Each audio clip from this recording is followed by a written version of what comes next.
Brian Barnett is just a regular guy. He's not a doctor. He has no legal license in any field of mental or emotional health.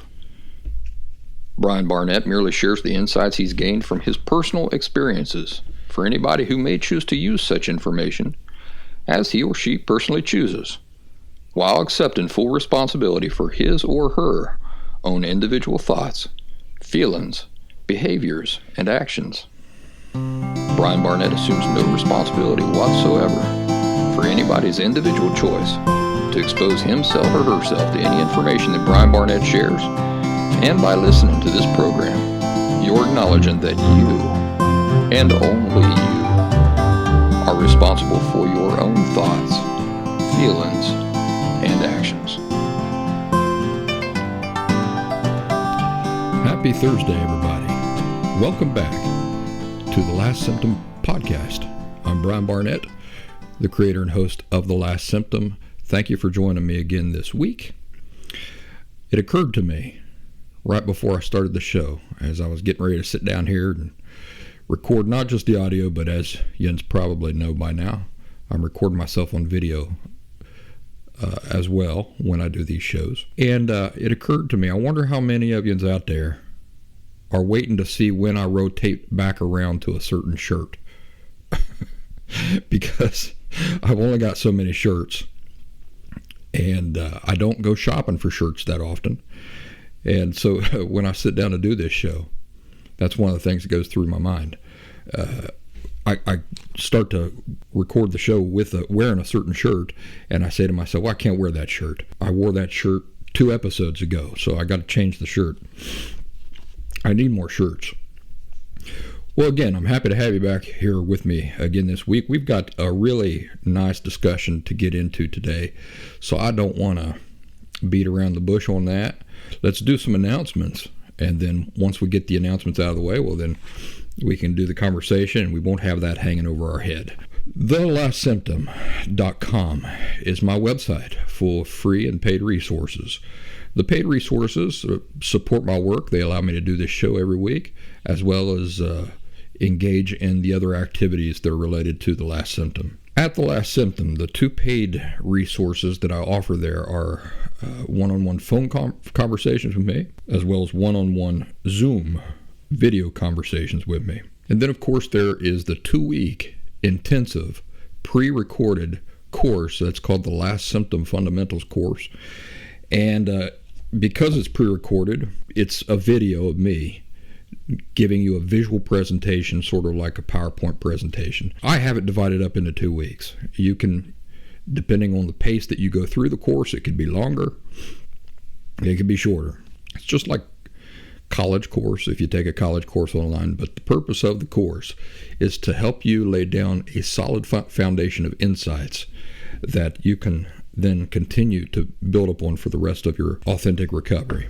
So if that's something you're interested in, know more about, run over to TheLastSymptom.com, and it should be in the paid resources tab. I have a online community of folks. We talk about emotional health related things all the time.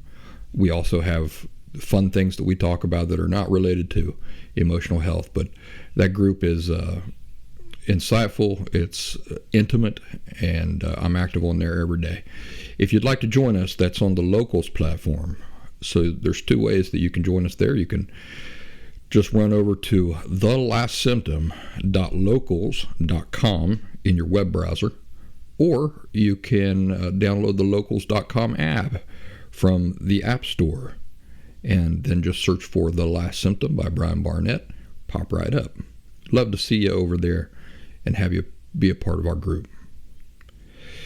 This week, I promised that we would talk about the difference between qualities and feelings. This come about when somebody asked me, I reckon it was a couple weeks ago. She said, is empathy a feeling or is it an act? It's a good question. Is empathy a feeling or is it an act? And then I myself brought qualities into it. So today's conversation is really going to be the difference between feelings, acts, and qualities. Of course, to have this discussion, we have to first understand what each of these three things are and understand the distinctions between them, don't we? So to get started, what is an act? What is an act? An act is the action of doing a thing, but not only that, an act is also the act of not doing a thing. So there's really no such thing as doing nothing, if you think about it. If I'm standing near a train station and I see that there's a lady tied up in ropes and she's been left there on the train tracks, some dastardly villain has left her there on the train tracks, and a train is coming, and I fail to do something, well, then that is an act. I've committed an act. It's the failure to act, right? The failure to do anything about that. I'm just standing by and not interfering. So that is an action on my part. An act is anything we do or don't do. So breathing, for example, is an act. Running is an act. Cooking, playing a game, speaking, blinking our eyes, thinking, yes, thinking is an act. Why can we say that all these things are acts? They are acts or actions because all of these things are things we ourselves are doing or failing to do. Now that brings up an interesting conversation around feelings. Is feeling an act? Have you ever thought about that? Is feeling, when you feel something, is that an act? The answer is no, it's not an act. Why? Why isn't feeling an act? Because feeling is not something that we are doing. If feeling is not something that we are doing, then what is it? It's something we're experiencing.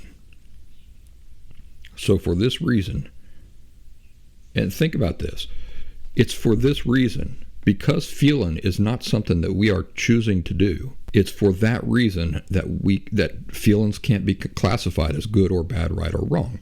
It's the entire reason, which is one of the pillars, by the way, of my work. Feelings are neither good or bad, right or wrong. Well, why is that?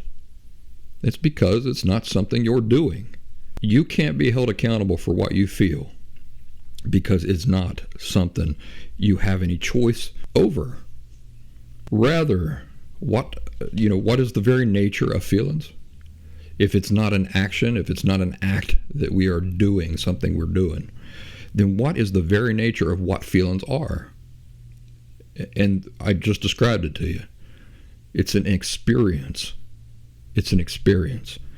So think about that. Feelings are just something that you're experiencing. It's not something you're doing. That's why you can't be held accountable for what you feel. And it's why feelings can't be classified as good or bad, right or wrong. Because the very nature of what they are means they don't fall into a category that can be classified in that way. Interesting, isn't it? So if you think about it, we can't be held accountable for our feelings any more than we can be held responsible for our bodies experiencing temperature changes in the air. Now, I've had people in the past say, yeah, but that's a physical thing, and emotional, that's not physical. And you're right, but so what? So what? We're talking about the nature of certain things and the categories they fall into. And the way your body senses temperature changes in the air falls into the same category. It shares the same nature as that of feelings. It's something you're experiencing. So imagine when you go outside in the cold and you feel cold. Is that something you're doing? Of course it's not. It's something you're experiencing, right? You're not making yourself feel cold. In fact, you don't even have a choice in the matter whether to feel cold or not. You have a choice about whether to put on a jacket or not. But that is not directly related to you choosing what you're feeling in any given environment, right? So for this reason, you're not choosing to feel cold. The air is cold, and your body is simply experiencing that cold. And that's the way feelings work. That's the category, the nature of the way feelings are. You know, if you think about the absurdity of trying to hold somebody accountable for feeling cold, you see how absurd that is. They're not choosing to feel cold. They just do feel cold. I've also had people in the past say, well, yeah, but what if it's 80 degrees outside Fahrenheit, which is, you know, summertime temperatures, it's really quite warm. You say, what if it's 80 degrees out there, sweltering, sun is blaring, middle of summer, you're in Florida, and a person walks outside and says, boy, I feel cold out here in this sweltering weather. Can it be said that they're feeling the wrong thing? No. What they're feeling is what they're feeling. It's not like they go, oh, but wait a second, it's 80 degrees out here and I'm not supposed to feel cold. They still feel cold. They're just feeling whatever they feel. That registering in oneself is information. Now, it might be information that you're sick. That might be the information. But still, the information itself is not right or wrong, good or bad. Whatever it is, that's what it is. And, you know, it's prudent to listen to that information and try to understand what it is that you are needing in that environment. Feelings are no different than that. People might say it's inappropriate for you to feel this in such and such a situation. Well, anybody who tells you that does not understand the nature of feelings. They just don't. They're confusing feelings as something you have control over. It's something that people do. And that's just not the truth, right? So if it's not something you're doing, and it's not something we have control over, how can it be said that you're feeling the wrong thing in any given situation? It might seem inappropriate, but that doesn't change the fact that what you're feeling is what you're feeling. The next order of business would be then to try to understand why am I feeling this way? Why am I feeling so hilarious at this funeral? Or, you know, whatever the case might be. Why am I at this comedian stand-up routine, am I feeling so sad? You see, a person might say, well, it's inappropriate for you to feel so sad in such a jolly environment. Well, it doesn't change the fact that you're feeling what you're feeling. And that information is trying to tell you something. Maybe something that the stand-up comedian has said has reminded you of a lost love, or of the death of somebody near to you. Or maybe you're thinking, gosh, my friend who I lost in an accident 20 years ago would have loved to have been here with me at this comedy show. So you see, there is no such thing as right or wrong, good or bad when it comes to feelings. It's not something you're choosing. It's something you're experiencing. What's another thing that falls into the same category as something we experience, but it's not something we're doing? Can you think of anything? I got one for you, if you can't think of one. Taste. Yeah, taste is another thing that falls into the category of something we experience, but not something that is an act. It's not something we are doing. But when it comes to taste and language, you got to be careful, because there's the act, right, of scooping, for example, a bit of food onto a spoon and putting it into your mouth. And we falsely refer to that as tasting a thing, don't we? So a person says, so think about that. Person says, here, taste this. You reach over, you take a chicken leg, or you scoop up some ice cream, or you take the can of pop that the person is offering you and you put it in your mouth. We say that you're tasting a thing by going through those actions, right? But that's not the act, that's not the literal act of tasting a thing. It's you choosing to put something in your mouth. That is an act, right? That is something you're doing. That's not an experience, it's something you're doing. Scooping the ice cream, putting it in your mouth. That is the act. The tasting itself is not an act. It's not something you're doing. Again, what is it? It's an experience that you are experiencing.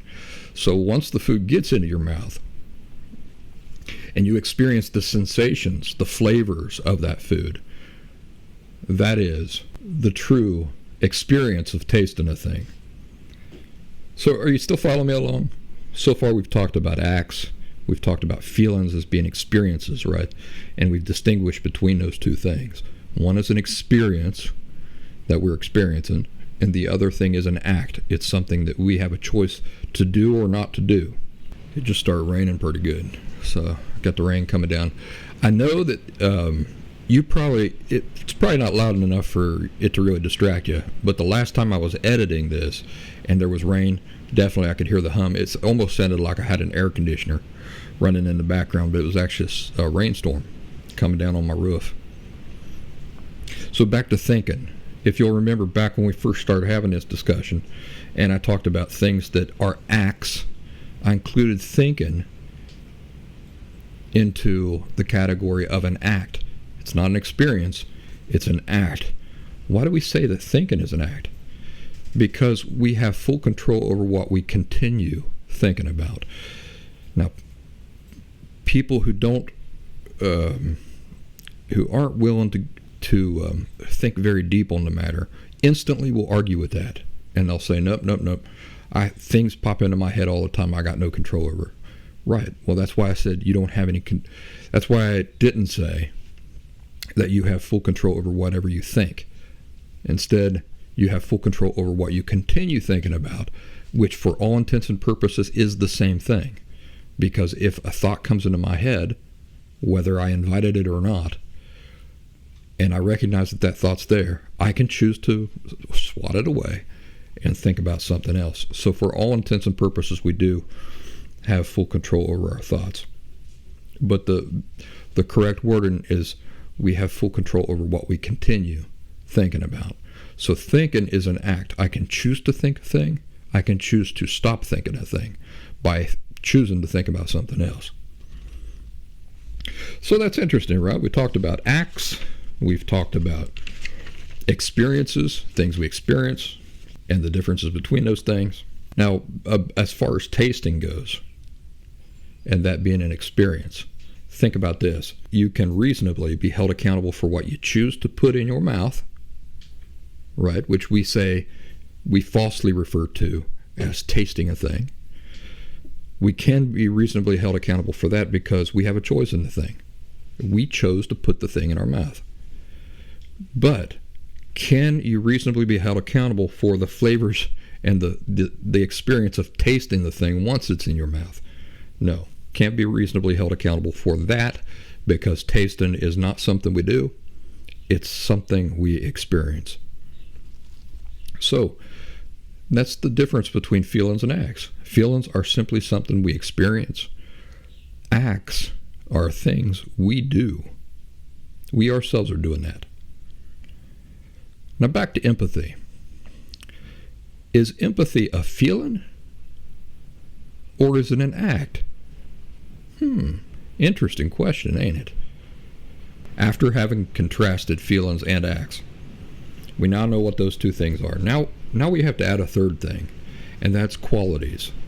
And that's really the meat of the conversation today, qualities. What is a quality? You've heard me talking about qualities an awful lot.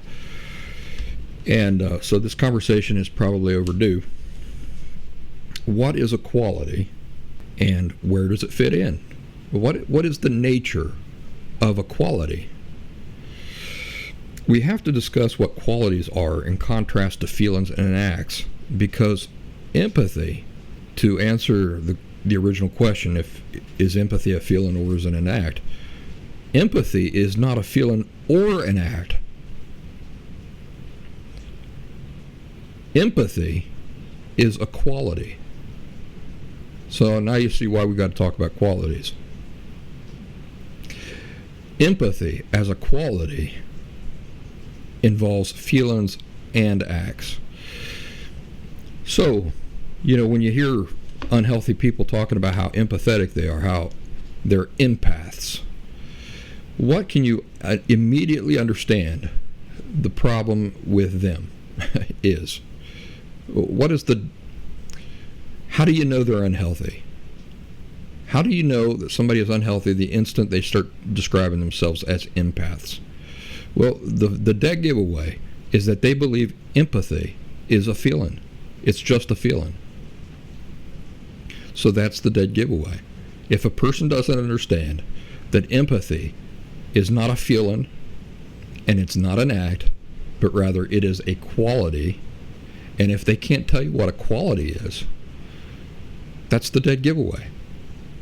That means the person just walk around genuinely believing that empathy, what makes empathy is just what you feel inside of yourself. So we got to talk about qualities. Qualities are interesting because they involve feelings and acts, but they are neither of these things on their own. This reminds me of a Dominican drink, a drink from the Dominican Republic, which I was introduced to 25 years ago, and that I love to this day. And I'm going to tell you why. It's because it tastes like creamsicle. You know what creamsicle is? It's like vanilla and orange combined, and it's some people might describe it as like orange sherbet. That's creamsicle. So this drink I'm talking about from the Dominican Republic is called Morir Soñando. Morir Soñando. And what that translates to is literally to die dreaming. And now you understand why it's called to die dreaming. It's because it's so dang good that when you have it, you just, oh my gosh, that's really good. I could drink that all day long. Now here's the thing about Morir Soñando, the drink. It contains milk and it contains orange juice. What do you know about milk and orange juice? Would you assume that that's a pretty good combination? Not at all, would you? Why not? Because orange juice, by its very nature, is acidic, and milk, by its very nature, curdles when it encounters acidic things. That's the miracle of Morir Soñando. The way it's mixed, you have to mix it just right so that the orange juice and the milk blend perfectly, so that the milk doesn't curdle, and you get a perfect blend of orange juice and milk. And then usually I think sugar cane is added to it, and that's what you end up with. You end up with a creamsicle drink. It is so delicious. But now think about Morir Soñando. I say to you, wow, that's delicious. Is it orange juice? And the person says, no, it's not orange juice. Well, is it milk? No, it's not milk. But they say, it needs orange juice and it needs milk to even exist. But once you put in the orange juice with the milk and the sugar cane, of course, then you end up with something brand new. Something brand new. It's not orange juice or milk. It's something brand new. And it's this drink called Morir Soñando. So if you got any Dominican friends, make them prepare you some Morir Soñando. And if you don't have Dominican friends, run out and make some. Or find a restaurant in your area, because boy, it is good drinking. What other things in life do you know about that are like this? That it needs one thing and it needs another thing, but you can't say that it is that thing or it's this thing. It's now something new. How about a salad? Right? Is salad and lettuce the same thing? No, lettuce is one thing and salad is another thing. A salad is a lot more than just lettuce. Here in the United States, American-style salads usually require lettuce And usually a salad is mostly made up of lettuce. But a lettuce on its own don't make a salad. Usually more is required in order for a salad to come into existence. It would be wrong for me to hand you a bowl of salad and for you to say, what's this? And for me to say, it's just lettuce. It's lettuce. And you go, well, what's that? Is that a tomato? And what's that over there? Is that an onion? Is that an olive I see? Yeah, but this is just lettuce, I say. It's just a bowl of lettuce. No, it's not lettuce, even though it contains lettuce. And a lot of it is lettuce. It's something new. It's a salad. How about your underwear? Is your underwear and raw cotton the same thing? No. Even though there's an awful lot of breeches and skivvies out there made of cotton, they're not the same thing. Yes, cotton is involved. Yes, cotton is usually necessary. Now, not all the time. It can be made out of spandex or polyester or lots of other things, but let's stick with cotton for right now. A lot of breeches are made out of cotton, but cotton and breeches are two different things, even though breeches contain a lot of cotton. Is flower nectar and bees the same thing as honey? So if I hand you a container of honey and I say, here you go, have this flower nectar, is that right? Am I properly describing the thing I'm handing you? No. Does honey depend on flower nectar in order to be honey? Yes, it does. What if I hand you the container and I say, here you go, have a container of bees, honey bees, enjoy. You'd say, it looks like honey to me. Oh, right, my mistake. That's not bees. I always confuse those two things. It's honey. Honey needs both of those things, flower nectar and bees, in order to exist. In order to come into existence, both those things are needed. It's interesting, bees swallow nectar into a second stomach that's called the honey stomach. Did you know that? And then they fly back to the hive. They regurgitate that nectar out of their second stomach, the honey stomach, and then they pass it from bee to bee to bee. And each bee chews on it some more, chews on it some more, chews on it some more, and they pass it along. And it's this process here that takes flower nectar from being flower nectar to being honey. So I don't know, I reckon it's some combination of stomach juices or the spit of the bee. I didn't fully research it, but makes sense because it's that process that combined with the nectar, eventually you end up with honey. And it's that honey that they then put into the honeycomb, and then we get the honey in our grocery stores. Of course, my favorite example of all these things of, having a new thing that depends on these other things, but is not those things. My favorite example of that is moonshine. Let me ask you a question. Is moonshine water? Is it grain? Or is it yeast? Well, it's not any of those things. But it needs those things, doesn't it, in order for it to come into existence. It does contain those things, but it's not those things. You ever hear that expression, you're more than the sum of your parts, right? So I'm not just skin. I'm not just brain matter. I'm not just my hair or my fingernails. All of those things combined, and even things that are not physical. So, for example, my personality, my experiences, my memories, these things also form a part of me. I am more than the sum of my parts. Qualities are more than the sum of their parts. Do you understand why we're talking about honey, Morir Soñando, salads, and all these things when we're talking about qualities? Are you beginning to see? Because when a person says, is humility, or we weren't talking about humility, what we were talking about, empathy. Is empathy a feeling or is it an act? It's not a feeling or an act. But as a quality, it absolutely involves feelings and acts. Interesting, isn't that? Moonshine. Can't have shine without grain, water, and yeast. And empathy ain't a feeling. It is not a feeling. Love, not a feeling. Remember how we talked about how you could identify an unhealthy person? Because they think these things are just feelings. I grew up in a family where love was presented to me as just what I feel.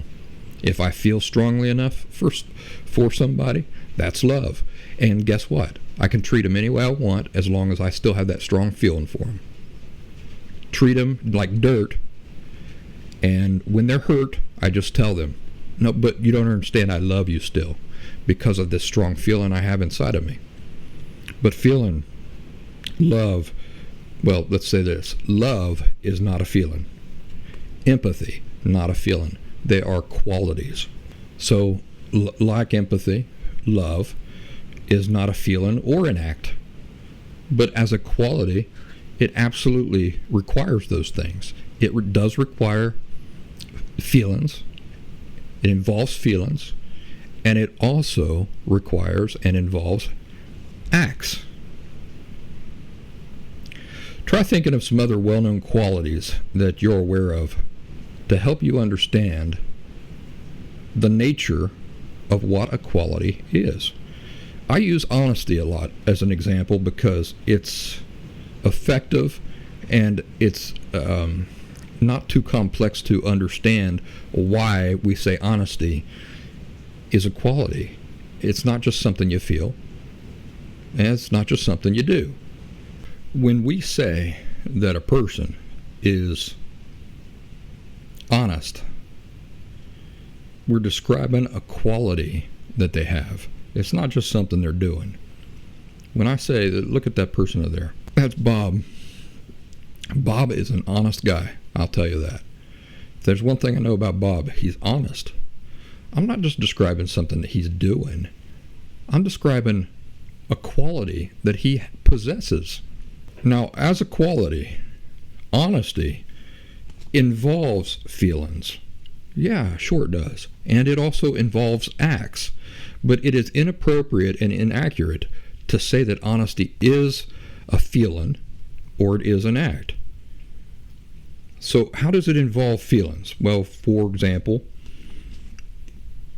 part of what is making a person develop the quality of honesty is the way they feel about being lied to and about lying themselves, right? The way that person feels about truth and truthfulness are motivating her to want to be honest. But her just feeling honest doesn't make her an honest person. She has to demonstrate a commitment to honesty over time. That's when we say that that person has the quality of honesty. When others think of her, a defining aspect of her personality that comes to mind is that she has a strong interest in and a commitment to being honest. She's reliably trustworthy. So that's just honesty as an example. Empathy, like honesty, is a quality. All you unhealthy people out there who just revel in the idea that your emotional unhealth or emotional disorder has granted you some kind of special superpower, it's a reflection of ignorance, profound ignorance, and reveals the belief in a person that they believe that qualities are just feelings.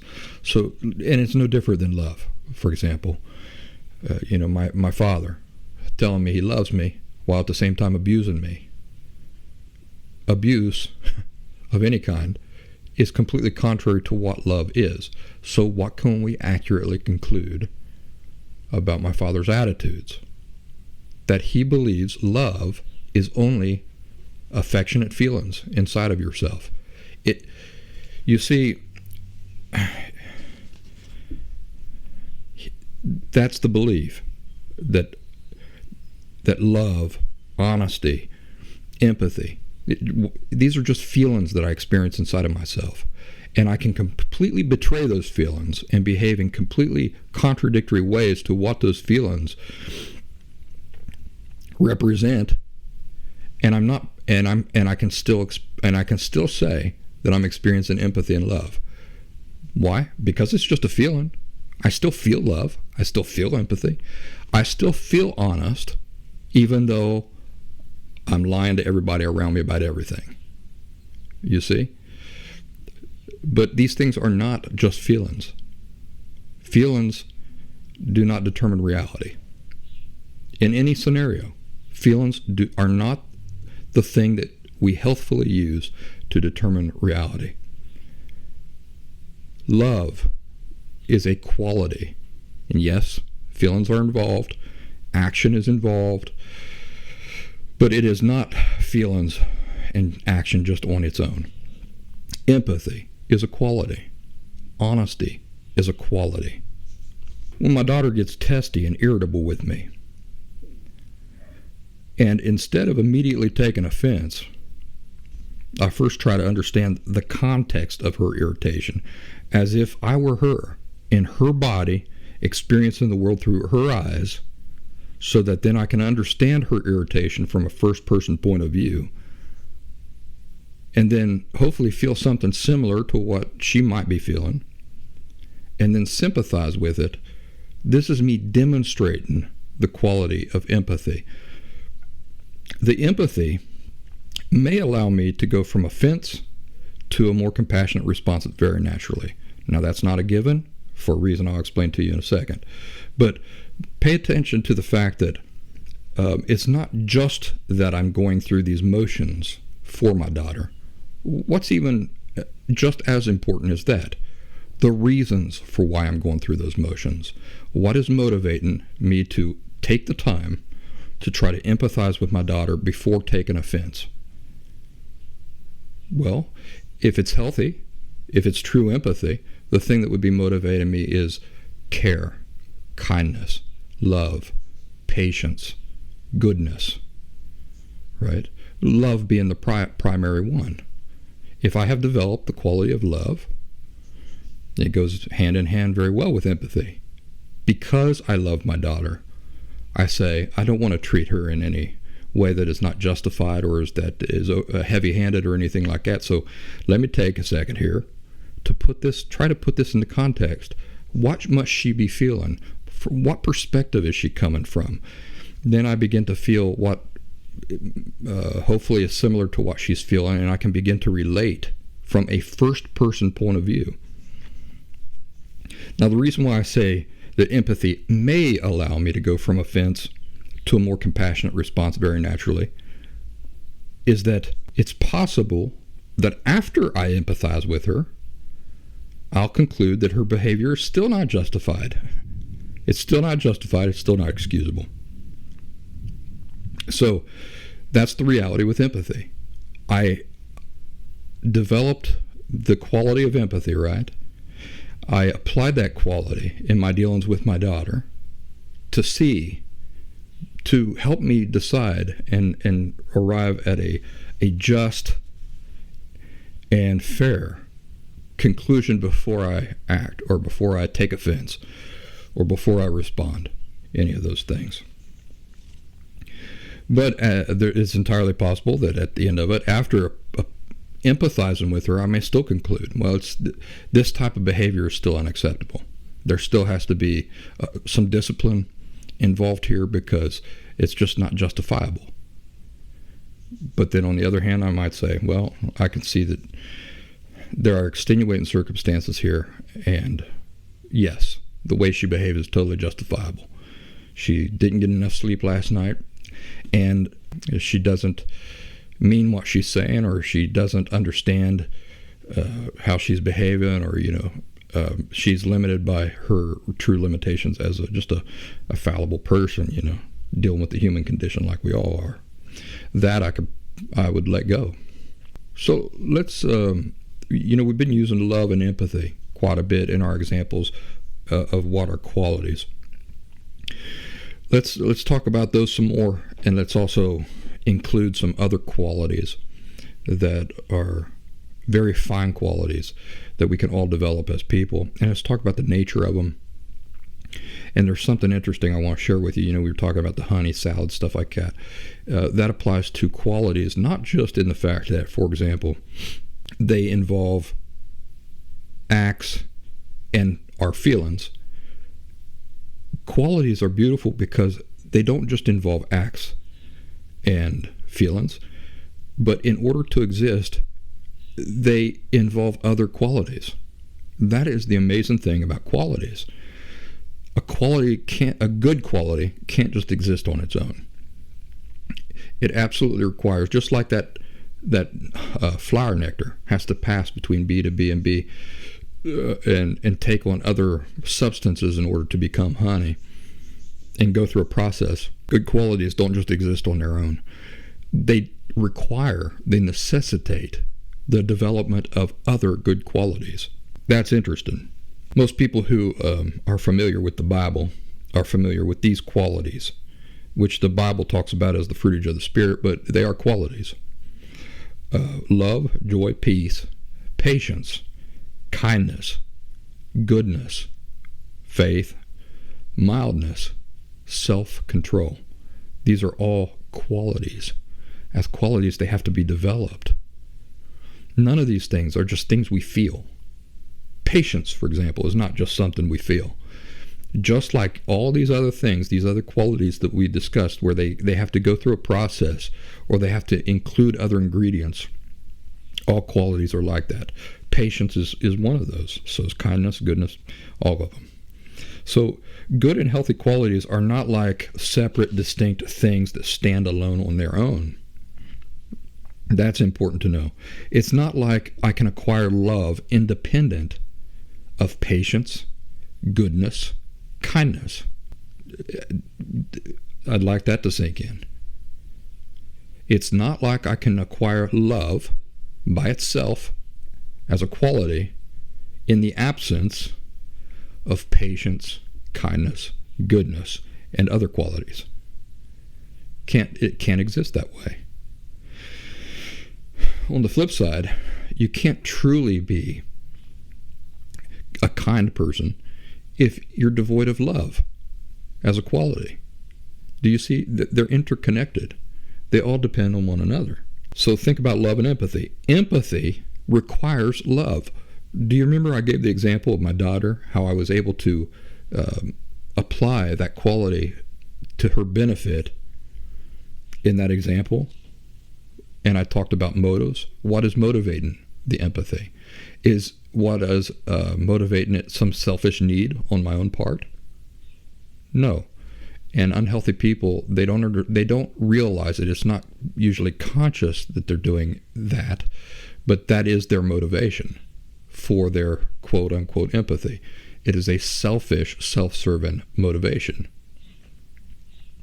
Whereas on the other hand, what allowed me to stop, instead of just immediately taking offense at my daughter's, let's say, ugly behavior, and take the time to put the thing into context and try to experience what she's experiencing, her perspectives and all these things.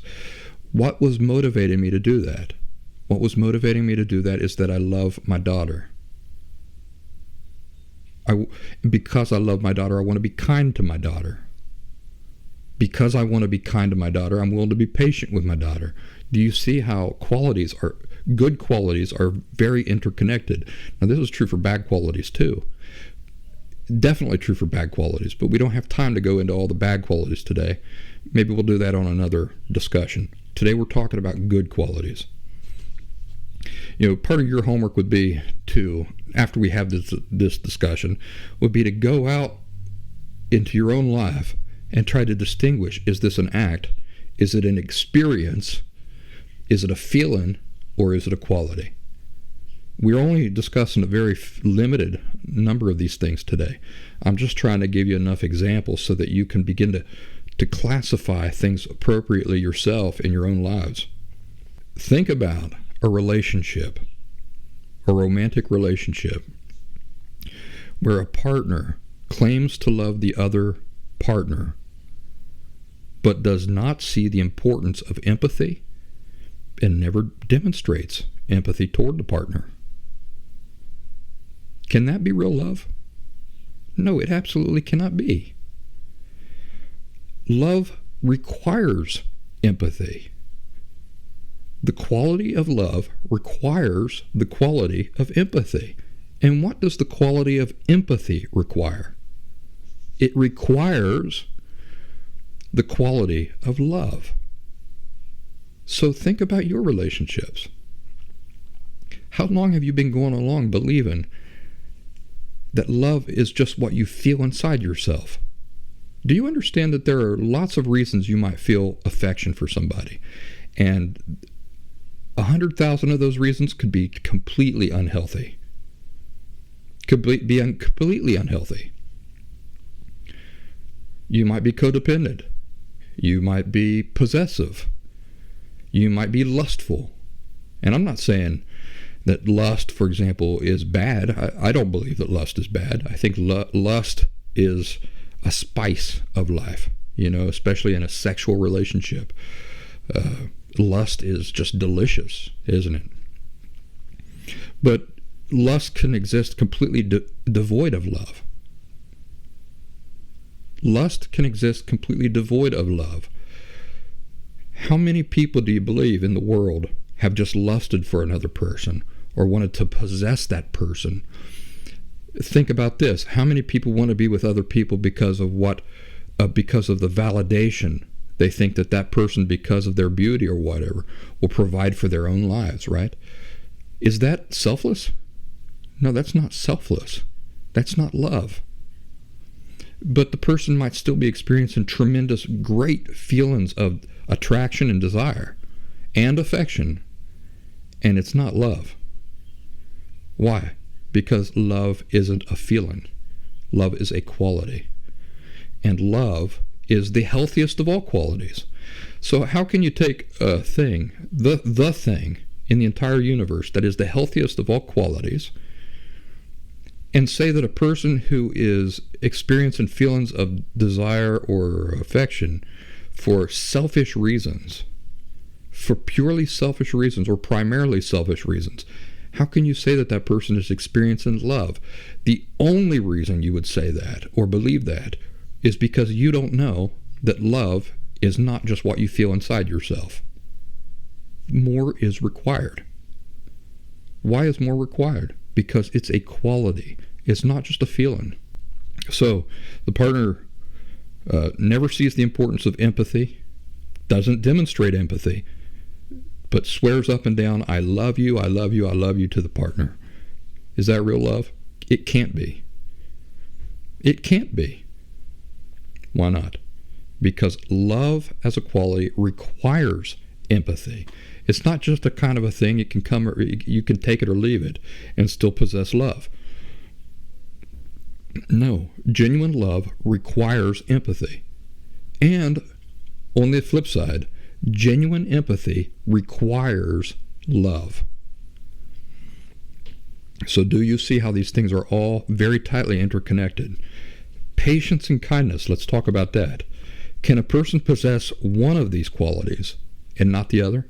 Can I possess the quality of patience absent the quality of kindness? Or can I possess the quality of kindness absent the quality of patience? No. To be patient is a kindness. Do you see? And to be patient, the quality of kindness must be present and active. There must be some development of the quality of kindness there in order to enable me to possess the quality of patience. Now think about this. I might be patient with you for one particular situation, but in everyday life, that is not a quality I exhibit. You see, you might say, well, he was patient with me on this one occasion. It was strange because I thought he was going to get all impatient, but he was patient with me. The reason it was so strange is because he's usually so impatient with me all the time.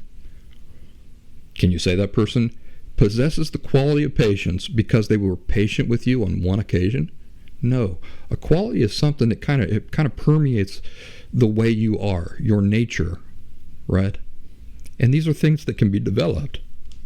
So if we don't acquire qualities, either good or bad, like I said, what we're talking about today applies to bad qualities as much as they apply to good qualities. Think about how all good qualities are interconnected. Bad qualities are like that too. They're interconnected. But if we don't acquire good, healthy qualities one at a time, distinct and separate, independent of each other, how do we acquire them? How do we go about acquiring, for example, the quality of patience, or the quality of kindness, or the quality of love, if they absolutely depend on those other good qualities in order to exist? Especially if we've been used to a lifetime of living with only false approximations of these qualities. For example, love is the big one. All of us who start off unhealthy, well, I should correct that. Nobody starts off unhealthy. We all start off healthy. It's our environments, the attitudes from our parents, which then make us unhealthy. But what I'm saying is that after living an entire lifetime of believing that we possess these qualities, and when we only really possess the faintest false approximations of them, how do we go about developing these qualities? Or how about, after a whole lifetime of believing that qualities like love are completely determined by whatever feelings we feel inside of ourselves. I feel affection. I feel tremendous affection. That's love. I can treat you any way I want, and there's no contradiction there because I still feel what I feel. Well, all qualities are developed together and gradually.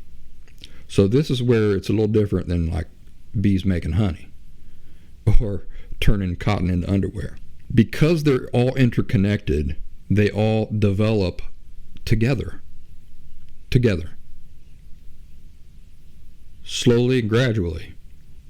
As you go inching along developing the quality of patience, for example, the quality of patience, not just being patient in an occasion. Like in this one occasion, Brian was very patient. It was pretty impressive. It was pretty impressive because he's such an impatient person. Well, that's not a quality I possess, being patient. It just means I was patient on that one time.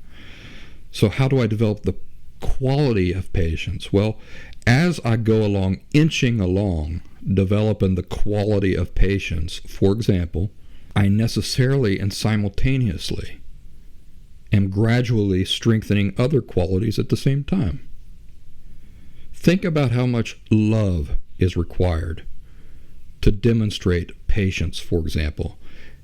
And think about how much patience is required to demonstrate true love to both yourself and to others. Spend some time thinking about that. Can I truly demonstrate the quality of love if I'm in the absence of patience? No, because inherently to be loving requires that quality of being patient. With who? With just other people?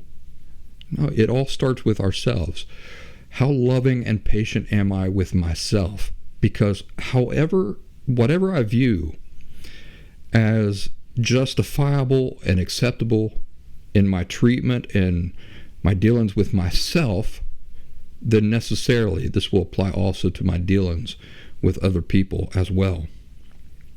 And vice versa. And vice versa.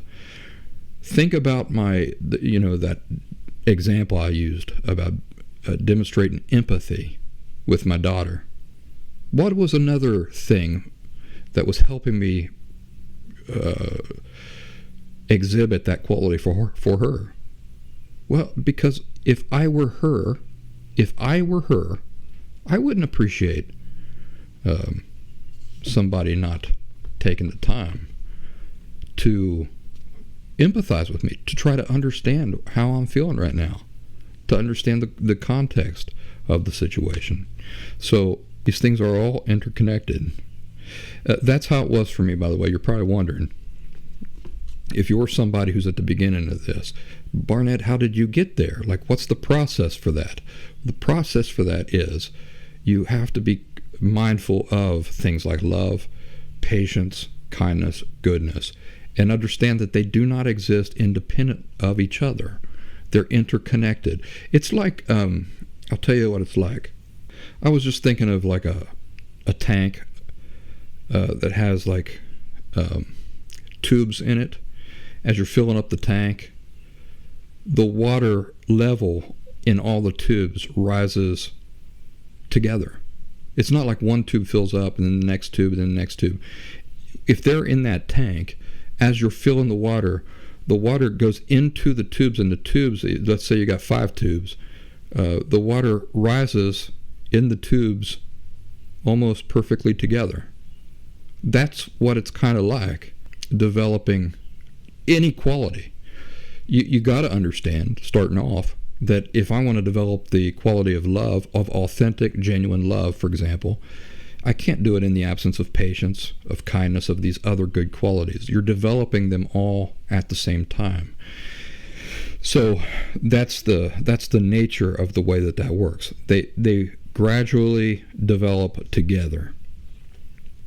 As you're working on one, you're strengthening the other. As you're strengthening that one, another one is being strengthened. And that's the way it works. And that was the way it was for me. And also in my personal experience, there are different elements to developing qualities for real that you've lived a lifetime without. One is you have to understand the true nature of them. I hopefully have helped you do that today. Qualities are not just what you feel inside yourself. I can't just say, well, I feel really honest, and then do whatever I want to do, because, well, heck, I feel honest. So even if I lie, because a quality is based on what I feel, that's what brings it into existence, I can lie. Do you see that? If I believe, for example, that honesty, that these qualities, honesty, love, and those sorts of things, their existence depends only on what I feel inside myself. Do you see how even if I lie, I can tell myself I'm still an honest person? I can lie to myself and say I'm still an honest person because I still feel honest, even though I lied. And why can I sell myself that complete load of horse papooey? Because from my perspective, if I feel a thing, then it's true. And do you remember what we said about feelings? Feelings don't determine reality. Feelings in themselves don't determine reality. So that was my experience. First of all, understanding the very nature of qualities. What separates them from things like actions or feelings. And then I worked to undo the unhealthy underlying perspectives that I had been raised with, these unhealthy attitudes that were obstructing me from experiencing and developing these qualities for real. Once I removed that blockage, which is just these unhealthy misperceptions that we've been raised with that deal with the nature of feelings and self. Once I begin to remove that blockage and I begin to adopt new perspectives and attitudes, then this began to allow me to truly understand and develop these good qualities in very small increments as a natural consequence. So gradual, kind of like the inflation of a kiddie pool. You ever get these children's inflatable pools? And you just... It doesn't happen all at once. It's gradual. But that's kind of what it's like. The next important thing to know about qualities is the motivating force behind it. The inspiration and the motivation behind it matters. The inspiration and motives for it are just one of those ingredients, just like making honey or making Morir Soñando requires certain ingredients for it to exist at all. and none of the wrong ingredients, right? When it comes to qualities, one of those ingredients is the motivating force. It has to be the right type of motivating force. Otherwise, you don't end up with the authentic quality. Let me give you an example. Goodness. Goodness. Is it enough for me to know what is the right thing to do? No, and I'll illustrate it for you. We must do the right thing, right? That's the action. And we have to be motivated have the right motives for doing it. Then we can say we're beginning to develop the quality of goodness. Is it possible to do the right thing, do something good, quote unquote? So basically just going through the motions of doing the right thing with the wrong motives? Yes. What happens when we do the right thing with the wrong motives? Then you don't end up with the quality of goodness. Think about that. If I do the right thing, so I'm just going through the motions, but I don't have good motives, if I don't have the right motives for doing that thing, at the end, can I describe that quality as goodness? The answer is no. So, for example, let's say that I start inviting you and your family over for supper. That's pretty good, isn't it? I start inviting you guys over for supper. You say, well, what could be wrong with that? Well, what if my real motivation for doing it is that you and your family are of a different race than I am, and I'm only trying to impress the people in my neighborhood? I just want to be seen having friends of a different race. That's my true motivation. I'm trying to impress other people. I want to use this to push myself up and improve my public image. Do you see how the motivation in this example is so self-interested and so selfish, and really the primary motivator is not my true interest in you, my genuine interest in you and your family, but in what I get out of it, what it's going to do for me, how it's so far removed from any true interest in you and your family that any possible goodness that could have come out of that is ruined. It's completely ruined. Most any goodness there has been rendered moot and non-existent. So yes, motives matter. They are an ingredient. They are a necessary ingredient. The motives have to be the right kind. With this in mind, what other qualities can you think of that complement goodness and have to work in harmony with goodness in order for goodness to exist? If you're impatient, critical, and hateful toward everybody, is it reasonable to assume that you are developing the quality of goodness, or that you have developed the quality of goodness? Of course not. So you'd have to have already been developing the qualities of patience, kindness, and love, sort of like, just like like that inner tube that has the tubes on it, or the different compartments. When you start to blow that thing up, they all fill up together.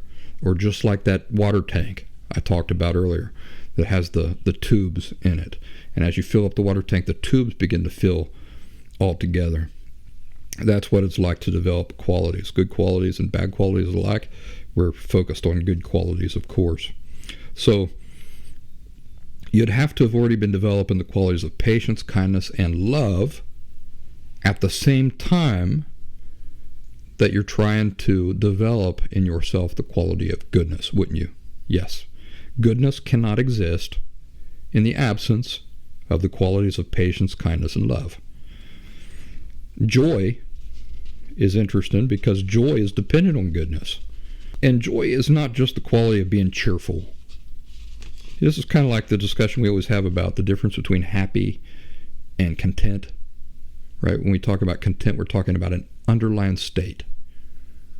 Happiness comes and goes. I can be terribly depressed and go to a party and experience happiness. But when we talk about contentment, we're talking about an underlying permanent state or condition. So joy is kind of like that. It's not just being cheerful. It might be really common, for example, for an alcoholic woman when she gets drunk every weekend to spend her Saturday nights in a really hilarious mood. But what happens when she sobers up the next day? Well, all of her problems are still there. All the things she hates about herself are still there. She goes right back to being miserable.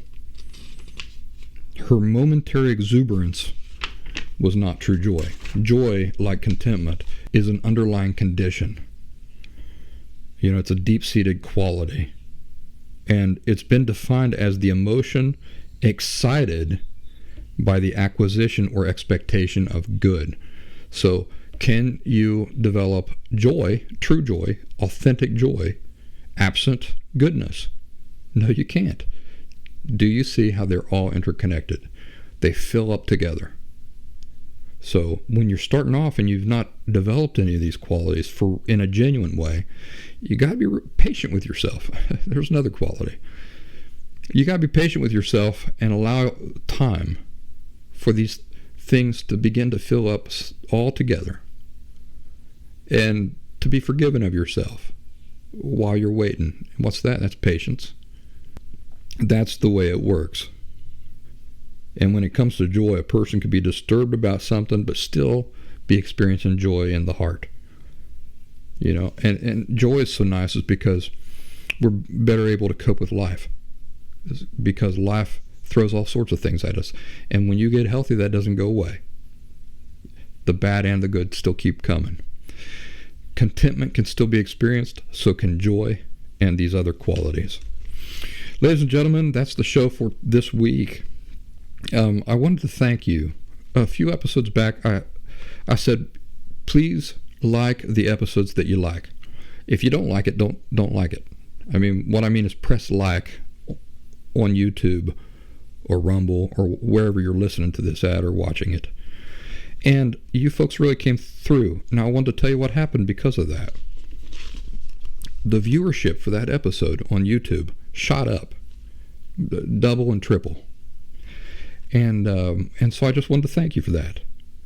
And I understand that it's I catch myself watching YouTube all the time, and I truly enjoy a video, don't even remember to press like, and so I understand that tendency. It's not something I'm always thinking about doing.